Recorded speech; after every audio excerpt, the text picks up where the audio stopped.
ইরানের ক্ষতিগ্রস্ত তেল শোধনাগার ও জ্বালানি বিতরণ ব্যবস্থাকে আগামী 2 মাসের মধ্যে আগের সক্ষমতায় 70 থেকে 80% ফিরিয়ে আনার লক্ষ্য নির্ধারণ করেছে দেশটি। এ তথ্য জানিয়েছেন ইরানের জ্বালানি উপমন্ত্রী মোহাম্মদ সাদেক আজিমিনফার।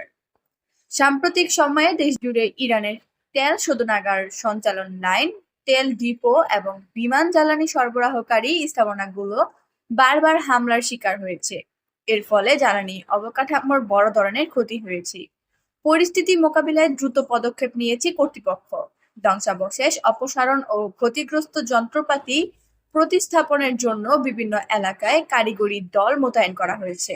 ইতোমধ্যে মেরামত কার্যক্রম জোরদার করা হয়েছে। বিশেষ করে লাবান আইল্যান্ডের একটি গুরুত্বপূর্ণ তেল শোধনাগারে দ্রুত গতিতে সংস্কার কাজ চলছে। সংশ্লিষ্ট কর্মকর্তারা জানিয়েছেন, আগামী 10 দিনের মধ্যেই ওই শোধনাগারে একটি অংশ পুনরায় চালু করার পরিকল্পনা রয়েছে।